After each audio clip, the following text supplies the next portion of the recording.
everyone, and welcome back to Casual Climbers, the podcast by and for beginning hikers and those who may not quite be physically ready to tackle the Appalachian Trail. I'm your host, Donna, and alongside me is my husband and adventure buddy, Roy. Hi, Donna. Hi, Roy. So in this podcast, Donna and I try to provide you with information, tips, and a few tricks on how to get into hiking here in the Blue Ridge area. We will cover some of the hundreds of trails in the various parks and forests in the region, and hopefully entertain you a little bit along the way. We're two middle-aged, not really in the best shape, Definitely not in the best shape. hikers who love the outdoors and really want to share our experiences with you. So in this week's episode, Donna, we discuss a really challenging but rewarding hike in South Carolina's Table Rock State Park, the Pinnacle Mountain Falls Trail. We'll also have a fun fact by you about ancient petroglyphs in the area. And finally, we'll review my hiking backpack that I just love. So what do you say, Donna? Let's get into it. Let's go. So here's this week's trail by the numbers. This is a 2.78 mile there and back trail. Now, it took us overall time 2 hours and 42 minutes. But only 1 hour and 12 minutes of that was moving time, and Donna and I are going to go into why there's such a big discrepancy there here in just a minute. The lowest point is 1,100 feet above sea level. The highest point is 1,500 feet above sea level, which is only a 400-foot elevation change, but this is a very misleading elevation change. Yeah, that can't be right. It is, but it's very misleading. Yeah. Now, as far as the trail friendliness for this one, it's very challenging once you get to the connector trail. Extremely challenging. Might be the toughest one, even harder, I think, than Rainbow Falls was. I don't know if I agree with you there. Rainbow Falls holds a special place in my heart for the difficulty level. It's not a good place in my heart. No, the thing about Rainbow Falls is the elevation change is so constant. It's just a constant climb up. Mm-hmm. This one wasn't a constant climb up, but I found the footing, especially on the connector trail. So it's the last maybe half to 3/4 of a mile, was very, very challenging. I mean, yes, my foot, the angle that my foot had to be at to climb that last bit, there were many times that I thought, maybe we turn back. Yeah. So here's the thing about this particular trail is that there were parts of it that had a 27-degree grade going up or down, which is, if you guys aren't used to hiking, 27 degrees is really steep for walking very unsteady ground. Yes. Yeah. Don't try this with tennis shoes or anything with a slick bottom. You need grip. I wouldn't even recommend trying this with hiking boots because your ankle needs that movement to be able to make your foot go to that angle. Yeah, I don't wear hiking boots. I always wear my hiking shoes, but I can't imagine doing this with high cut boots at all, or even mid cut boots, because you really do need a lot of foot motion. Yes. So let's start out at the beginning.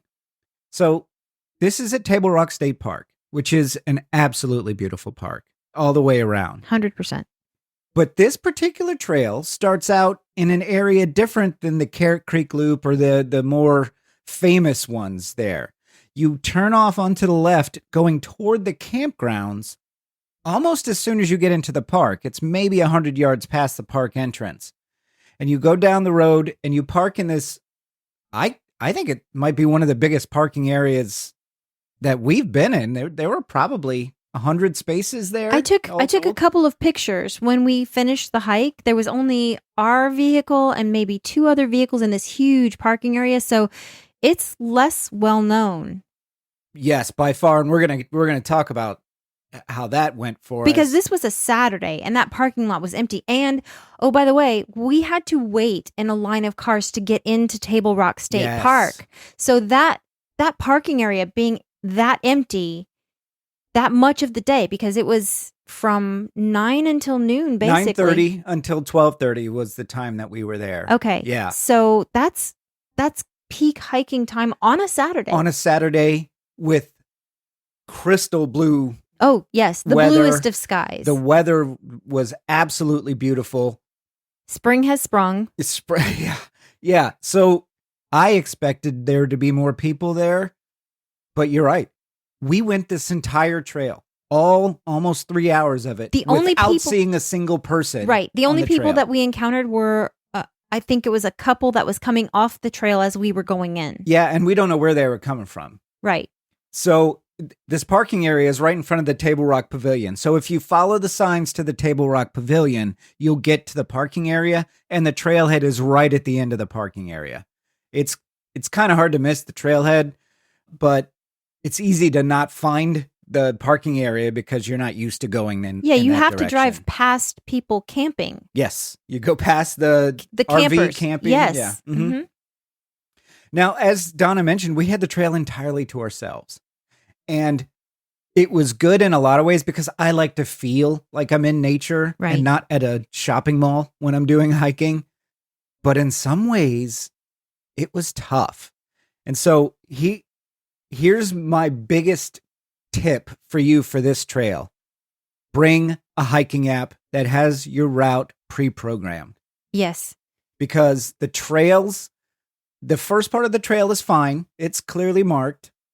But once you get to the Falls Connector Trail, and you'll see this on my map, you'll see a kind of a hard left turn that goes into it. And all the maps and all the pictures we post are on our website. Go to trail photos and drop down. This will be under episode 15. You'll see the trail map. Because there were many parts of this where I wasn't sure if we were supposed to go left, right, or straight. And then the paths were very overgrown. Yes, and not a lot of tree marking for my taste. Normally, we run across a lot of tree markings. This time, there was plenty in the first part. But when you get to the Falls Connector Trail, so this is actually kind of a 3-trail combo. Combo trail. You start out with Mountain Laurel Trail at the parking lot. And then you turn on to Palmetto Trail. Now, Palmetto Trail is a long trail that spans the entire state of South Carolina. It starts in the farthest west upstate and goes all the way to the East Coast.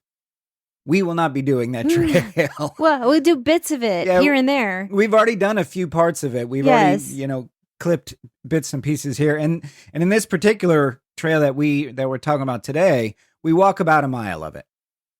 So Mountain Laurel Trail to Palmetto Trail to the Pinnacle Falls, I guess they call it a connector trail, but the Pinnacle Falls connector trail is it's not marked at all. And it is very overgrown. Like there were parts of it we legitimately wondered, are we on a trail? Listen, it took a lot of faith. I am so proud of my trusting you yesterday because there were moments where I was like, does he know what we're doing, where we're going? Are we going to be lost? Is this where we die? Yeah. I mean, it really feels like it because the trail itself, very overgrown. There are parts of it that are where you're being touched by plants on both sides. And it looks like a deer path. Yeah. Not a hiking path. It's very, very narrow. And then there's tons of rock scrambling. Like we scrambled up and down rocks on the way up to the falls itself. Climbing over trees, climbing over branches. We had to move several branches out of the trail. Yes. So the fact that we ran into nobody on 3 hours, the trail is very overgrown, made us believe that this is not a very well-traveled path at all. Yes, and there were many times with the difficulty there, especially towards the end, where I was like, if we don't get to a beautiful something, a beautiful waterfall, if there's not a payoff here, I'm going to be pretty grumpy about I get it. It is legitimately tough. Now, if you look at the trail on All Trails or Komoot, All Trails calls the trail easy. Ha. Now, I don't know if they went all the way up. We didn't use All Trails, but there's no universe, even if you're a seasoned hiker, where this is an easy hike. Right. And for two unfit beginning hikers like us, this was a pain bringer hike. Right.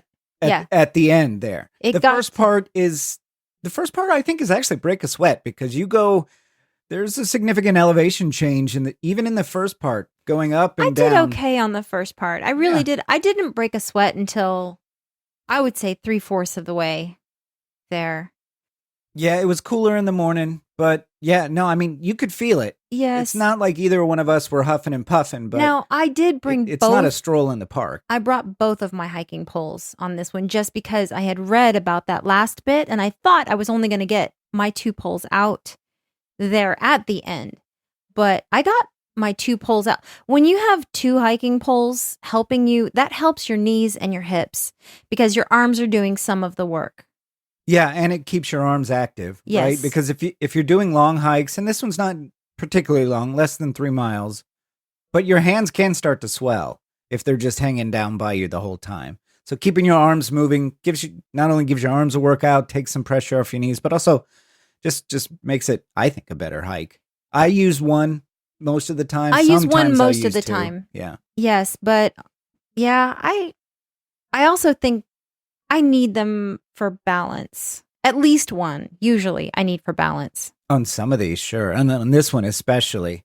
So we've been talking for the past almost 10 minutes now about how difficult this trail is. So why did we do it? Because there was a waterfall at the end. Oh my gosh. So even after all that of telling you guys how difficult, especially the last 3/4 of it, the last half of it is, this might be my favorite trail that we've done in the past year and a half. Yes, because of the waterfall at the end. We had it entirely to ourselves. The Pinnacle Falls waterfall is absolutely gorgeous, probably 110 feet tall. And we did, like Donna said, we had it entirely to ourselves. So of the hour and 30 minutes that we spent not moving, a good 40 minutes of that was spent there at the waterfall, just enjoying it to ourselves. Yes. It was really, really wonderful. And beyond that, you heard me remark a number of times on the hike yesterday how interesting I thought this trail was. Yes. You go through a different ecosystem, it seems like. The closer you get to the waterfall, it changes. Just the flowers, there's these parts where there's ferns on both sides. And there were these unique flowers that I think you looked them up and they're endangered or threatened or something. They're threatened. Yeah, they're sweet wake robin is what they're called. And there's these really gorgeous, a deep maroon, deep red flower that grows underneath the leaves. A canopy of leaves. Yeah, these big, giant, green, wide leaves. And the flower grows up underneath. So if you're looking down, you can't see the flower. You kind of, it's to the side of you on the path. Yeah. So that's how you see the flower. Yeah. I got a picture because I kind of took my phone and put it up under the flower and the sun was shining through one of the red petals of the flower. And it's so pretty. It's a beautiful flower. And I put that picture up on the website so you guys can go see it now, episode 15 of the trail photos. But so the trail starts out in a typical upstate woodland setting, right? Yeah, pretty enough. You have oaks and birch trees and tons of mountain laurels that are not quite in bloom yet. Right, but what are they? The what's that tree in our backyard? Oh, dogwood. Yes, there are dogwood in bloom. Yeah, there was that little baby dogwood that was doing its best to show some flowers, and it was beautiful. That dogwood is beautiful, but it was just a little guy. And then, so you go through this canopy of mountain laurel trees that I can't wait to do this portion again when the flowers are blooming. And then you get to the Palmetto Trail and the mountain laurel trees go away and you get into real, just basic hardwood forest. And then you get on the Connector Trail and it's a completely different experience. There's deep, lush ferns everywhere. It's more of a wetland forest feel on the Connector Trail than it is the, woodland forest trail. Yeah. It's amazing. It really was 2 separate ecosystems. Yes. From the first part of the trail to the second. And that's why I found it so interesting because it's almost like a different you're in a different place altogether. It's a different feel for sure. Waterfalls themselves too have their own ecosystem, it seems. A lot of lichen by the waterfalls, a lot of moss, a lot of... Which, be careful with slippery stuff. Fungus, yeah. Yeah, and so once you get to the waterfall, there's a little bit of scramble over some rocks that you really should be careful with, guys, because some of the rocks, there's a lot of water that passes through there, and a lot of the rocks there have, the moss covering on them. Yes. And they're slick. I went back and forth being glad that I had the 2 hiking sticks and thinking, oh, this would have been better with 1 hiking stick scrambling over the rocks, because when you're trying to get over these rocks, sometimes it's better to have one hand hanging onto a rock or hanging onto a tree rather than having just the 2 hiking poles getting over these rocks. Exactly. That's how I did it when I went to when we got to the waterfall after we finished our climb on the trail, and we had to scramble across 3 or 4 fairly big boulders. Yes. I just set my hiking pole down and used the rocks to balance me and guide me over. And then there's this one pretty big, fairly flat rock that you and I sat on and spent most of our time. Yes. And gives you a gorgeous view of the waterfall. And then there's this smaller waterfall right there at this rock. And the waterfall's what? Probably maybe 8-10 feet tall. It's the one still that's right there. Yes, it's still a waterfall. Yeah. And that one flows a ton of water down. And you're so close to it, and you kind of got up. I got in there, got my head in it. Yep. And there's a nice little pool there. It's not very big, but it's deep. It's knee deep. It was over knee deep. Yeah, in this area. So you could totally sit on the edge of the rock and drop your feet in the water. Yes. Yeah. Totally worth it. Just a totally worth it experience. Yes. We got there, and after the hike up, it wiped us both out. Getting to where we were able to just sit there and relax. Drink water, have a snack. We rested. Recovered. Mm-hmm. Yeah. and just enjoyed the day, because it was a gorgeous day yesterday. Yes. Absolutely gorgeous.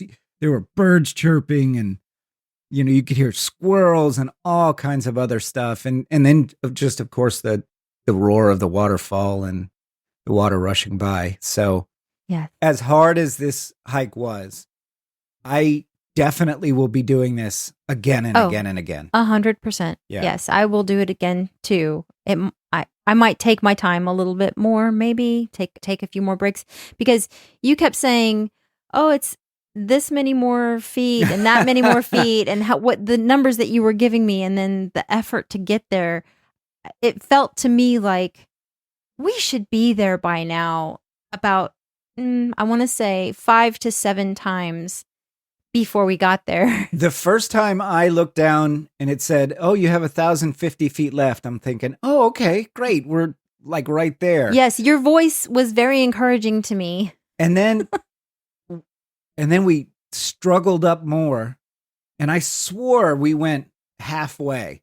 And I looked down, it's like, only 870 feet left. I'm like, yes. It took us 5-6 minutes to go 200 feet. Yes. It was nuts. I'm really glad that you were feeling the same way that I was, because I started looking at, because there was an episode that we did a little while back where I wanted you to, for lack of a better way of saying it, blow sunshine up my butt. And so then yesterday I felt like you were blowing sunshine up my butt. I felt like you were, I in my mind, I was like, is he lying to me? But I could see that you were looking at the app and you were reading numbers to me. And so I was like, no, he's telling me. It was the truth, but holy cow. Yes.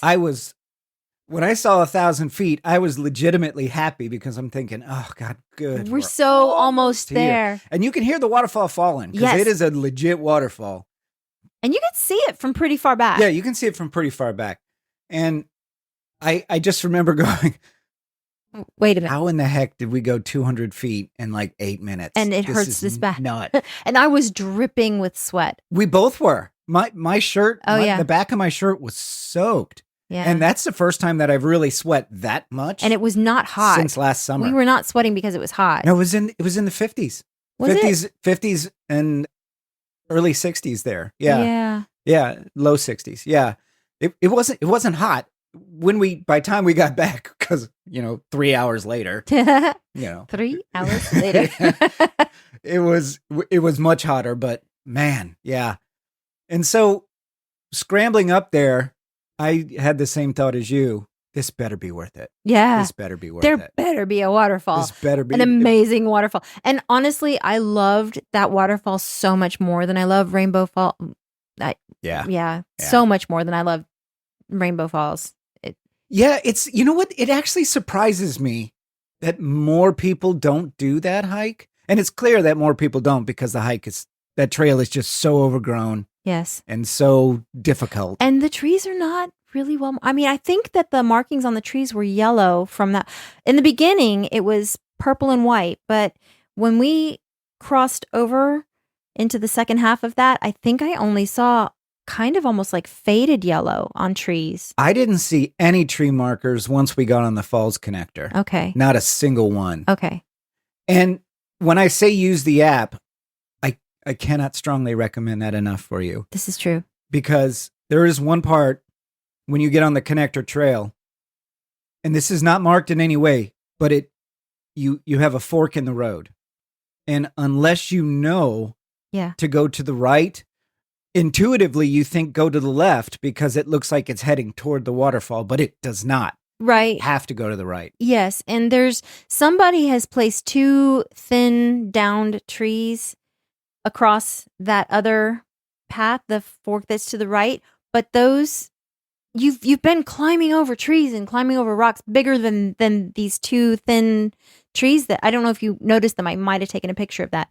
But I feel like somebody laid these 2 trees across that path to let you know that you shouldn't go down that path. But that path to the right seems wider than the one to the left to me.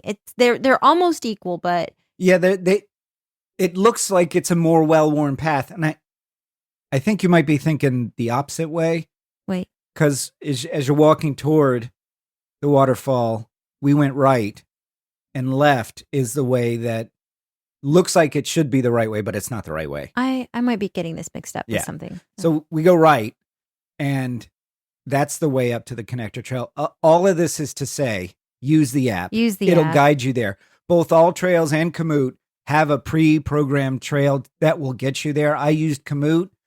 It's already there. You don't have to map it yourself. You download it when you have internet. Yes, that's a good point. Download it when you have internet. So that way, when you get there, it doesn't say, hey, we don't know where you are. Right. So, because there's no cell service. We use Verizon. There's no cell service in the parking lot there. So if you haven't downloaded it before you go, you're not going to have it.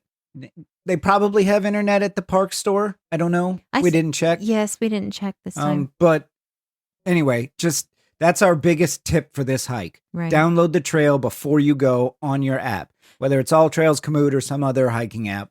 Make sure you have it and follow it, because there are many parts where, and this is unusual for us. Most of the time, the trails are very clearly marked, very easy to follow, where I feel like I don't need the app. The only reason I use it is for tracking purposes. Right. This was one time where I checked my phone every 100 feet. We really weren't. Well, especially if there was there was one point where we had to do a switchback, but that wasn't super clear. Nothing was marked. There weren't trees that were marked. And no. So yes. I want to also say that spring has sprung, which means flowers, which means bugs, which means flying bugs, which means killer bees, and well, probably not killer bees, but in my mind, they're killer bees. The murder bees? The murder bees, yes. There were a lot of bugs yesterday. You're not wrong on that. So I was so glad that I had my thermocell in my backpack. Your thermocell did so well. Yes. I didn't feel a single buzzing around us, and you could see the bugs everywhere. Yes. Big. Everywhere. Big. So I read about bumblebees, and I read that they're not aggressive and they're not going to, you leave them alone, they'll leave you alone. Which has been the case for me. It has been the case. I don't trust bugs, and I have issues with bugs, and I would not have enjoyed this hike anywhere near as much as I did without that thermocell in my backpack. I have to say that. There's enough to worry about on this hike. Yes. to not worry about bugs. There's Right. plenty that you're going to have to fight on this hike. Bugs should not be one of them. Yeah. Yes. So the bugs are I'm enjoying seeing the flowers that are coming out. The bugs are enjoying the flowers. We just need to enjoy them separately in our own space. There was also this pretty little mountain azalea tree there. Yes. It had Yes. pink flowers, these clusters of pink They smell flowers. good. Yeah, they did. Overall, listeners, I loved this hike. It was tough. It beat me up. We had to stop a lot. But man, the waterfall was worth it. The flora was worth it. The different ecosystems was worth it. It was just a wonderful, in my opinion, a wonderful hike start to finish. Yes.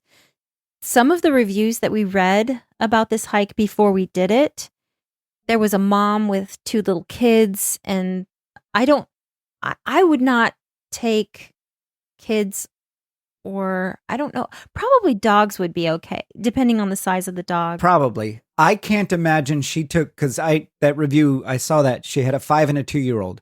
I cannot imagine a 5 and a 2-year-old going all the way up to the waterfall. No. I can't. I would never bring. Because you'd have to carry that You're 2-year-old. carrying that 2-year-old over.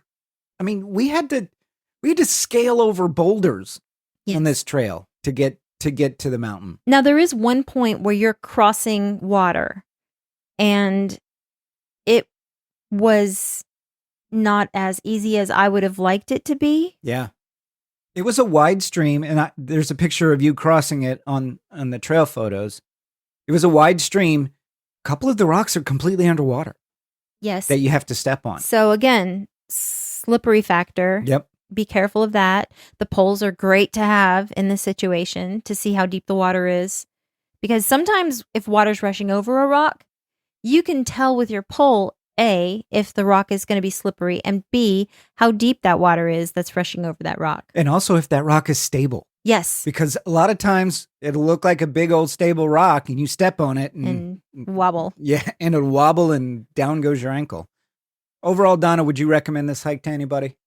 I would, with the caveat that just know what you're getting into.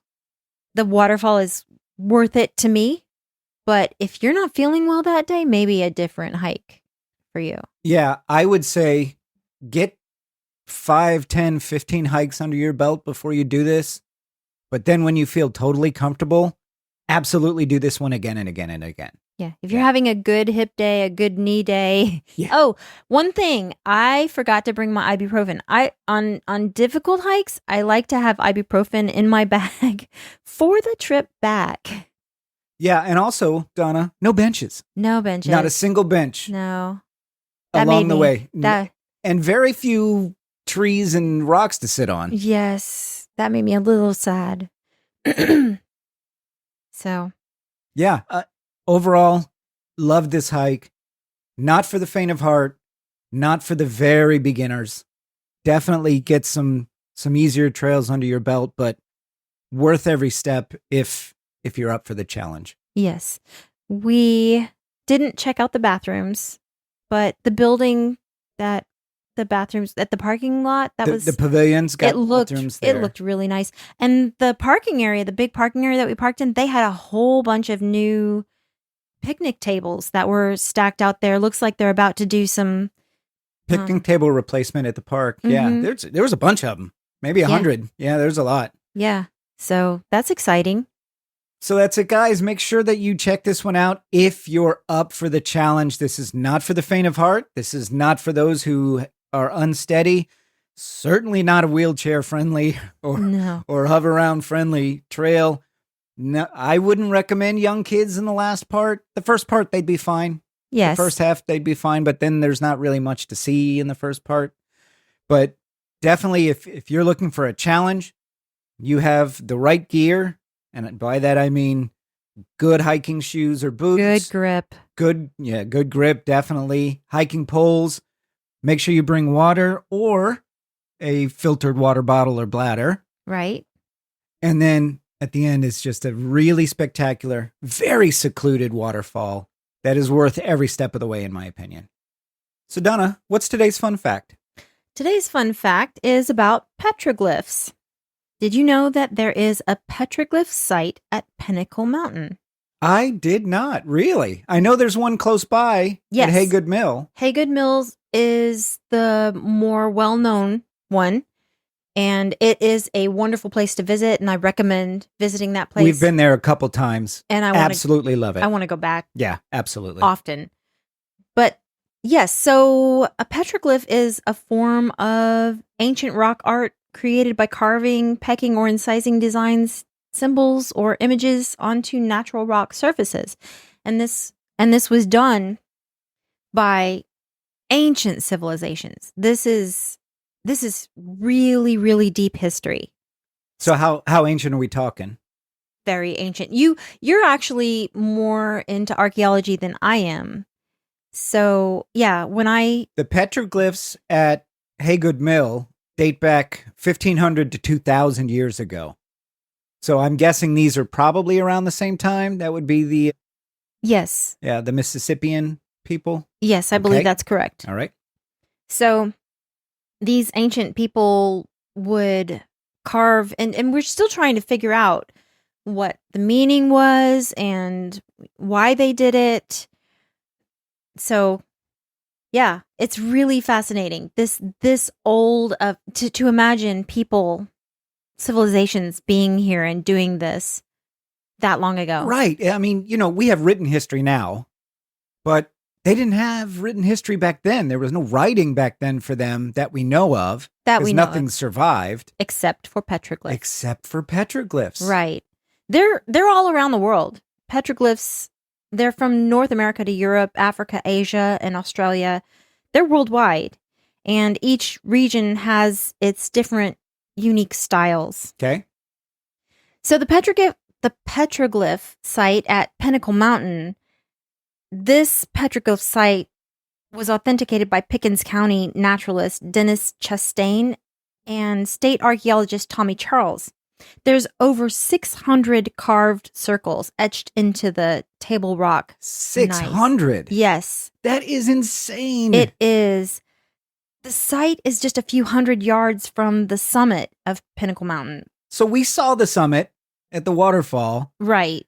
And so there's no way I was climbing up that. You'd have to climb up the steeper side of Pinnacle Mountain. Yeah, I understand that trail is miles and miles long. Yes. Like 9-10 miles long. It's not for unfit hikers. No, I don't think so. I don't think so either. I mean, maybe if a helicopter could just drop me off there and then I could look. Oh, that'd be nice. Yes. Yeah. You know what? What? Maybe we could talk Sasquatch into carrying us up. Just put us in a little baby papoose. Oh no. I don't think bet they he'd smell. Be very gentle. I don't know if that's correct. I think I derailed your fun fact a little bit. Yeah, and we need to visit the Bigfoot Museum in Blue Ridge, Georgia again. Yeah, that's one of my favorite places. It sounds like Sasquatch and Bigfoot, that like they're kind of violent and they're anti-human. I think they're misunderstood. Okay, possibly. But continue. Okay. So in order to get up there, one must embark on a challenging uphill hike spanning several miles to reach the ancient treasure. The journey involves crossing Sassafras. So we were at Sassafras Mountain. Yeah. Mm-hmm. The highest peak in South Carolina. Right. You have to cross that mountain. So you have to traverse Hickory Nut Mountain and ascend the steep side of Pinnacle Mountain. That sounds fun. Yeah, no. If we had trouble with the last 1,000 feet of yesterday's hike, I don't think... That's not even getting to the top of the mountain. That's just to the base of the waterfall. Right. Yes. So apart from one instance where a circle appears to have been chipped out, most of the carvings are represented by chalk drawings on the rock face. These petroglyphs, they were most likely created by the Hopewell Indian culture. Oh, okay. The Hopewell. Sure. And they remain a mystery. So their purpose and symbolism continue to intrigue researchers. Yeah, most petroglyphs are just like iconography, right? They're basic shapes whose meaning has been lost to time. Right. Yeah. Yeah. So interestingly, the circles on the right side of the rock face are significantly older than those on the left. Really? Yeah. Is that weird? I wonder why that is. I don't know. They started on the right and they went to the left. I don't know. They become visible. The ones on the older ones, they become visible only when the angle of light accentuates them. That's how you can discover and see petroglyphs sometimes, is because of the way the sun is. Right. So at Haygood Mill, they have their So there's at Haygood Mill, there's a big rock, and they built a building around the rock, and they have a light show, a narrated light show that tells you about the petroglyphs. It's spectacular. Right. I highly recommend you do it. They'll do like spotlights on different parts of it and talk about, what they mean, what they could mean, their ages. Sure. So being visible only in certain light makes a lot of sense to me. It does, yeah. And also considering that's 2,000 years of erosion, 2,000 years of rain and wind and storms and everything else. Yeah. So these carvings, they think they may have been produced at a rate of 1 per year during the annual nut gathering trips to the high country. Really? Yes. Yeah. That's fascinating. Yeah, 1 per year. And so we're talking about 600. So we're talking more. about, and those are only ones that survived. Right. So this is, how many different people's lifetimes of that ancient civilization? They did this for a very long time. You're talking at least 10 generations, if not more. Yeah. Yeah, passed on. Yeah, and it's within Table Rock State Park. So many of these petroglyphs are situated along what was once considered an early footpath over Pinnacle Mountain. Okay. So there's this article from the Greenville News dated November 2nd, 2014 by Charles Sowell titled "Miles Long Hike Helps Keep the Petroglyph Site in Prime Condition." And this talks about how these petroglyphs on Pinnacle Mountain were discovered. Okay.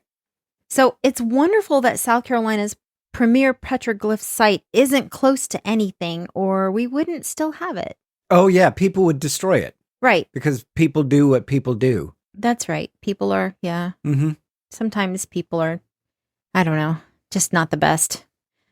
So it's located, like I said, a few hundred yards from the summit.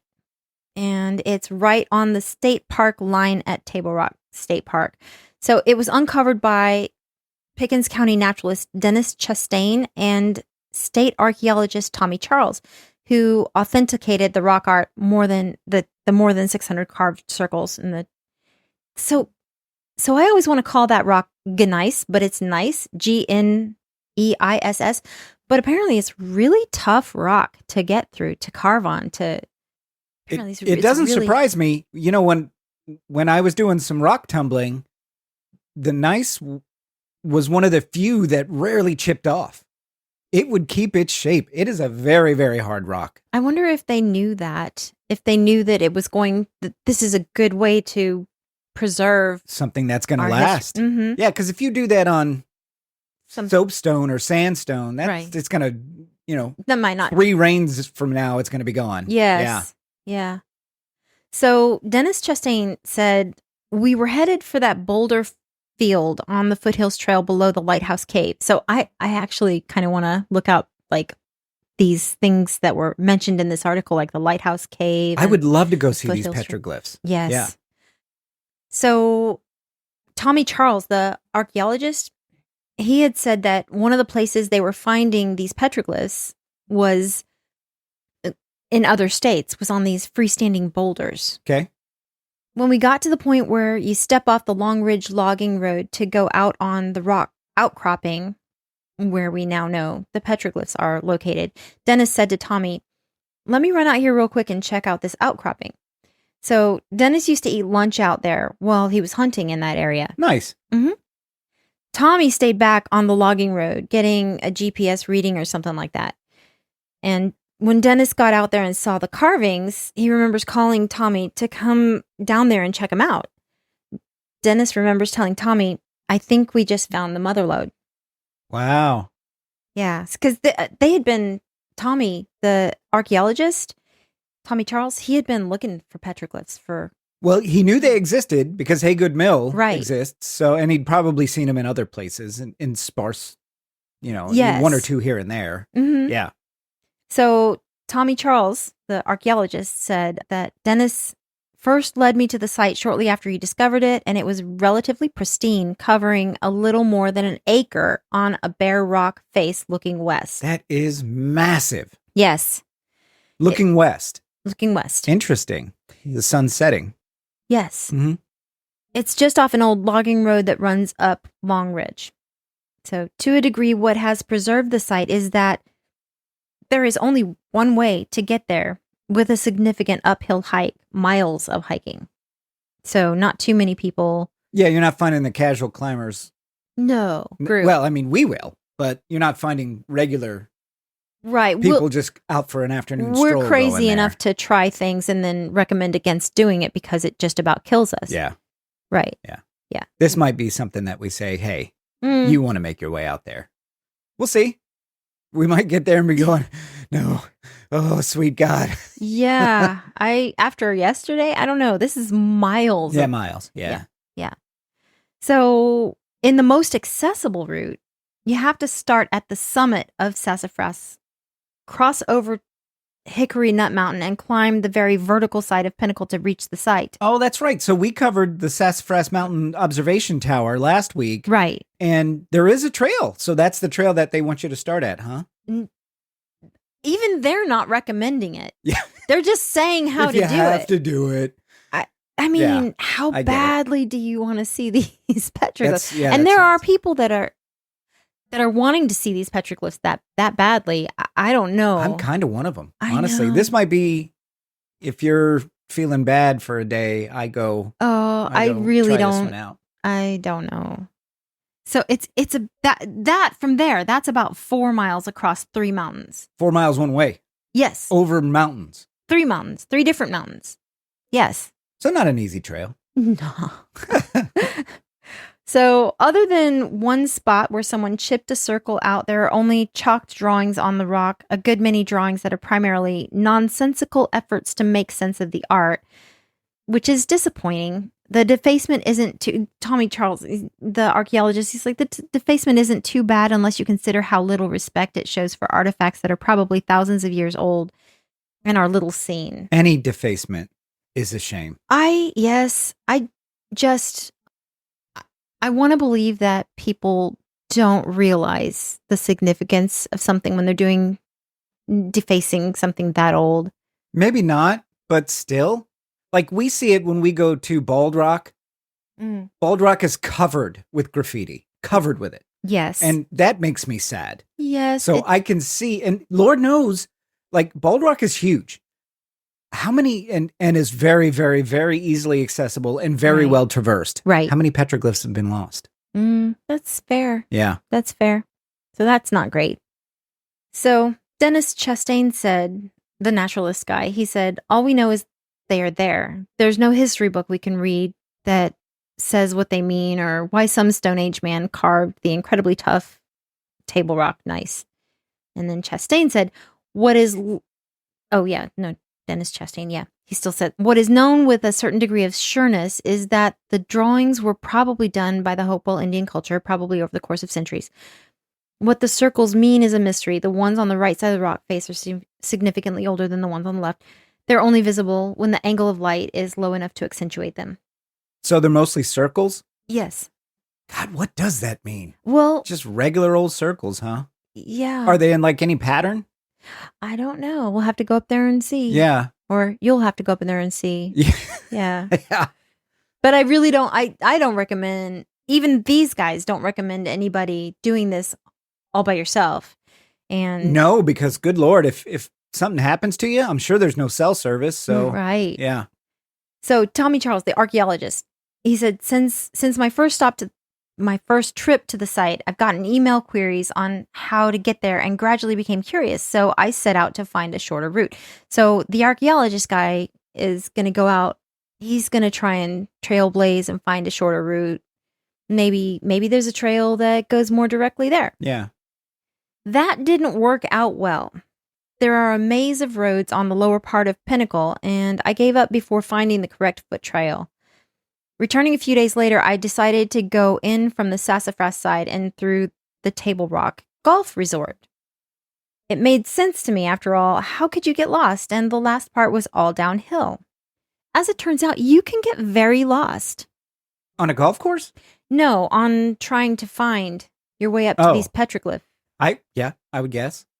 I mean, we got lost almost yesterday. I can't imagine not having an endpoint in sight or a pre-programmed route to tell you where to go. These mountains are huge. They're massive. Yeah. Yes.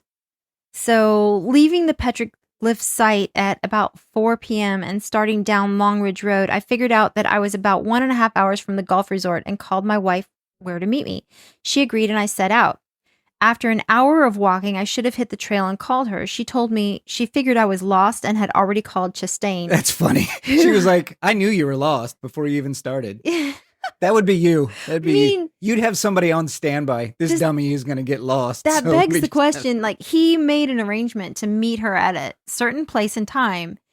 Did she even go? Like, did she just, like, call? Was she, like, sitting at home doing some knitting or painting a wall or something? Like, let me just call. Go ahead and call. And well, let me ask you this. Would you? Or would you just be like, that idiot's going to get lost? I'm just going to wait here. I'm not going to sit out there like in... It's not like there's any like shopping malls or anything like that nearby that she can keep herself entertained. No, she's probably in some dirt road parking area. Yeah, and it also doesn't sound like she was overly concerned. She's like, oh, this dummy does it all the time. She told me she figured I was lost and had already called Chastain, who hunts the area frequently, which is how he found the petroglyphs in the first place. So I found a road that cut off to the right and took it, which was this is how you get lost in the first place mistake. He found a road and took it without knowing where it went. Okay. Yeah. This has got to go somewhere. Yeah. It was only about 200 yards to the correct turn, which was a left. That's what that many hours of hiking will do to you. Man, he was 200 yards away from the right turn. Yeah, and then he made the wrong turn. Oh, gosh. Yeah. That's got to be brutal. Yeah. But it's easy to do out there. Easy. You and I know. Yes. Yeah. And he didn't have Komoot. No. So after a half dozen calls on a dying phone battery, he finally hooked up with Laura and Dennis. So Dennis Chastain, the naturalist, and Laura, I think, is his wife. I was trying to confirm that, but I think. He hooked up with them at the helicopter landing pad more than 5 miles from where he'd intended. Oh, man. 5 miles off. Yes. Poor guy. You can't do this anymore, said Chastain, the naturalist guy. Yeah. He said, you can't do this anymore when I hauled my trembling legs into his truck. Next time, take someone with you. That's good advice. Yes. I don't think his wife was willing to go. He's going to have to take somebody else with him. She's just on backup to pick him up at some location. But yeah. So this guy, I think he died in 2021, right? Yes. Yeah. That's a shame. From what I understand, he did a lot of really good archaeological work for the state and got the Palmetto Medal from the governor. Yes. Yeah. Yeah. So Tommy Charles, good on you, bud. Wherever you are, and his wife, who knew you were going to get lost, was just sitting there. That also, he's going to call. It kind of begs the question: how many times did that happen in their marriage? Was it? That could not have been the first time, right? She was ready for it. Yep. Yeah. She had Dennis Chastain on speed. So there is one version of this where she's like panicked and worried, but it doesn't sound that way in Tommy Charles's retelling of it. He's like, yeah, she said. Yeah. Yeah. She knows the deal. I'm dumb. She knows it. Well, there's nobody. So, I mean, you would not expect that I would get lost because you have so much respect for me. Yesterday's hike, there were moments where I was like, oh, please tell me he doesn't. Please tell me there's a waterfall at the end of this. Please tell me he does know where he's going. There were so many times that it was so unsure. And the absence of the tree markings, that I realize how much of a security blanket that is to me. Yeah, you don't realize it until you don't have them. Right. Absolutely. If I didn't have the app, we would have gotten lost yesterday. 100%. There's zero question that still be out there. We might. We might be in a bear cave somewhere, trying not to get bear eaten. Yeah. There were several bear caves out there. I mean, there were several caves, probably bears. I have zero question that there were bears out there. Yeah. So we didn't run into anything, thankfully.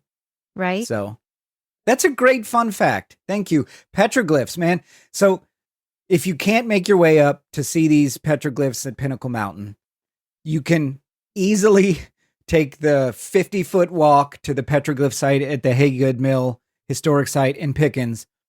Absolutely well worth it. There's an old corn grist mill there. Yes. That is still in function. They still use it. Yes. On certain days of the year, they'll have experts there that'll turn on the grist mill and actually grind grits. Yeah, you can buy them. Yeah, and you can buy the grits there. You're absolutely right. Haygood Mill, be sure to check it out. The petroglyph site and the narrated light show is just, it's incredible. It really takes you back to those prehistoric times. It's really pretty great. Thank you, Donna. That's a great fun fact. So today's review is my new hiking backpack. It's the Anoxto Lightweight Hiking Backpack 35 liter. Now on Amazon, it costs $36. It has dedicated spots for hiking poles on each side, which I really like because you can strap them. They don't flop around. They don't move. And that way, if you need them, you have them. And if you don't, they're out of the way. It has a water bladder compartment with a tube opening and a clip on the shoulder strap, which is really nice. And you know, Donna, one of the things I really like about this, it is the most comfortable to wear hiking backpack that I've worn to date. And I've tried several. There's a nice little whistle on the chest strap that goes across. Yeah, you keep I call it my rape whistle. Yeah. Because you don't know what bears are going to do out there. So, but really it's mainly used for emergencies like bear attacks or something. Thankfully, we haven't had to use it. Right. It's got plenty of space to carry things, and it's super lightweight. In my opinion, Donna, it's really great for the value. I really like this backpack. What do you think of it? You took a picture, and there's a picture of it on the trail photos. What do you think of the backpack? Having you don't wear it; it's on my back. But what do you think of it? It's nice looking. It's got more space in it than my backpack has, so it might be better if you're going to start out on a cold day, but then need to shed some layers to, as you get hotter.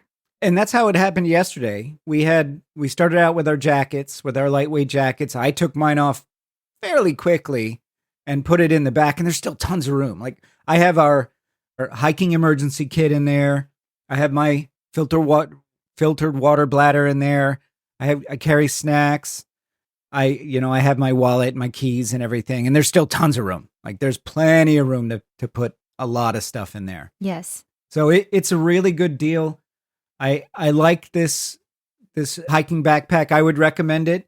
Now you can spend hundreds of dollars on a hiking backpack. This isn't a huge one. This is not like I'm going on a 6-day hike backpack. This is a day pack. But I can't see any reason if you're taking just a simple day hike, it's a great backpack. Yeah. So I recommend it. It's the Anoxto, Inoxto, lightweight hiking backpack, 35 liter. They also have a 40 liter version. Comes in a ton of different colors. It's on Amazon. And if you go to the Trail Photos episode 15, you will see the link that will take you straight to the product on Amazon. So that's our show for today, guys. We discussed the Pinnacle Mountain Falls Trail at Table Rock State Park, a very challenging but very rewarding waterfall hike. We also had a really great fun fact about petroglyphs there at Pinnacle Mountain by Donna. And I reviewed my hiking backpack that I hope you check out. I am not endorsed by them. I did not get it for free, but I really enjoy this backpack. It's a great value for the price. So thank you so much for listening. Yeah, please subscribe to us in whatever podcast app you use, and be sure to leave us a review. That's how our show grows. Feel free to check out our trail photos at casualclimbers.podbean.com. And if you have a question, comment, or just want to drop us a line, you can reach us at casualclimberspodcast@gmail.com. So Donna, yeah, what do you think about us making some petroglyphs on the front steps? Oh, I don't know if that's a good idea. I don't think so. We're renting this house. That's fair. But we can leave something for posterity, right? Or here's a better idea.